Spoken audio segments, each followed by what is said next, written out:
they have a very limited understanding of it, and so they condemn everything that Muslims do as innovation. There's people out there that do that, and they call everybody who doesn't agree with them mubtadi'. The bid'ah is clearly defined by our ulama. It goes under 5 categories.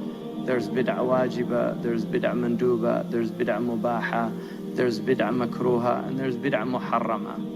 And to say that because kullu bid'atan dalala is kullu bid'atan muharrama is dalala.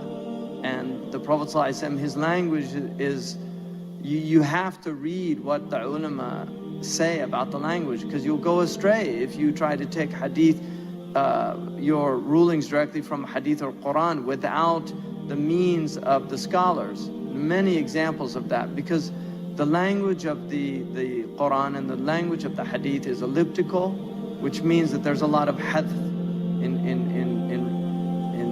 rhetoric. The Arabs use what's called ijaz, which is very concise language. So there's a lot of lacunae in the Quran, there's a lot of lacunae in hadith that are fleshed out in the sayings of the commentators on them. They will flesh those hadiths out for you.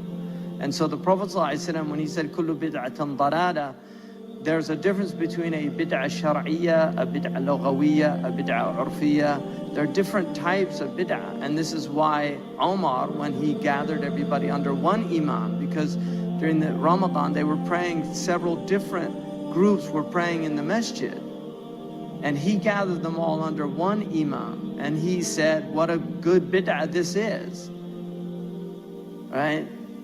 Because that hadn't been done before him. But that's not a bid'ah shar'iyya, because he was taking something that is from the religion. Man ahdatha fi amrina hadha ma laysa minhu. What's not from it. He didn't say man ahdatha fi amrina hadha fahuwa raddun. Whoever brings something new in our religion, it's rejected. And people that think that are fools, because first of all, those same people are looking at their watch saying, oh brother, it's time for dhuhr. Ya akhi, bid'ah. Why are you, dhuhr telling you now, your watch is telling you, and then that's a kafir watch. It was made in Switzerland by kuffar. So now you're having kuffar tell you what the prayer time is? La hawla wa la quwwata illa billah. Brother, huh? It's crazy. So, and then you drive to the masjid, astaghfirullah, brother, where's your donkey? Can't drive to the masjid, and that's made by Ford. It's a kafir company. And then you bought the gas from Standard. It's kafir country, brother. What are you doing? You got feet, you could walk. Why are you driving a car? It's bid'ah. None of the Sahaba went to the masjid in a car. And certainly not with leather seats and that fancy, right? This is the type of madness that we're living in now, is that people don't think things through.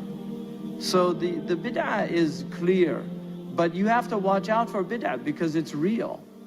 And you shouldn't belittle it either. You know, the bid'ah is a very serious thing. And shaitan, that's what he will get from the people, is he'll create innovation in their religion. But if you look at the early community, Imam al-Ghazali mentions the first innovations that entered in were, one of them was sifted bread.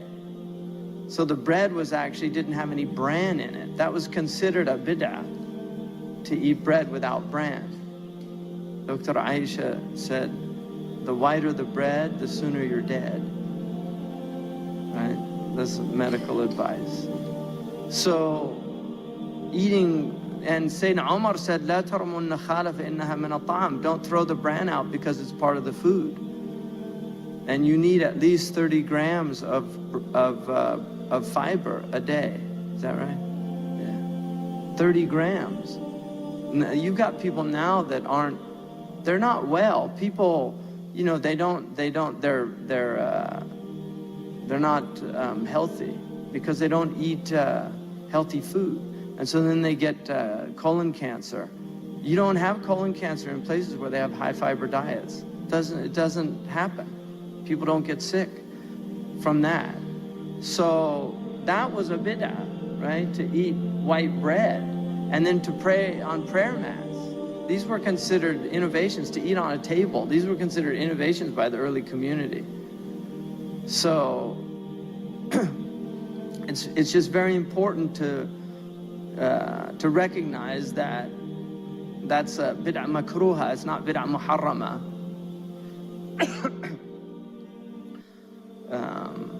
Even in the Maliki madhab, to pray on something that is nice or luxurious is makruh. It's considered makruh. So it's a bid'ah to pray on a carpet. But now all the masjids have carpets, and it's become the norm in the Muslim countries. If you go to the Maliki countries, if you go to Morocco, for instance, they pray on straw mats. Lahsir. Yeah, do they do that in Sudan? Yeah, in Sudan. So in Maliki countries, they pray on mats. And then they bring in the carpets in wintertime because it's very cold on the floor. And so now the karahiyya is removed because of the illah of buruda. This is the way these men and some of the women that were part of that community, the scholastic community, this is the way they were trained to think. And that's why the religion is a sophisticated religion. You just have to be careful because there's a lot of people that want to reduce it down to a very simple religion that is just a set of rules that don't have a methodology behind them. Maqasid, the aims and imports, the purposes of the rules. So one of the biggest enemies that we have is the tongue.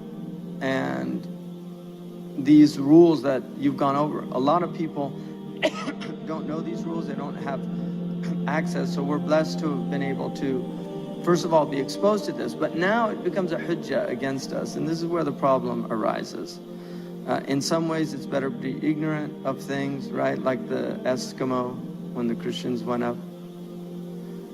You know about the Eskimo? The Christian told him, you have to become Christian. And the Eskimo said, why? He said, because you're going to go to hell if you're not. Now, that's problematic for Eskimos, but if you've ever read The Cremation of Sam McGee, you'll know what I'm talking about. But he said, well, what happens if I just lived here and I never heard about it? And he said, no, then you'll be forgiven. So he said, then why are you telling me? All right.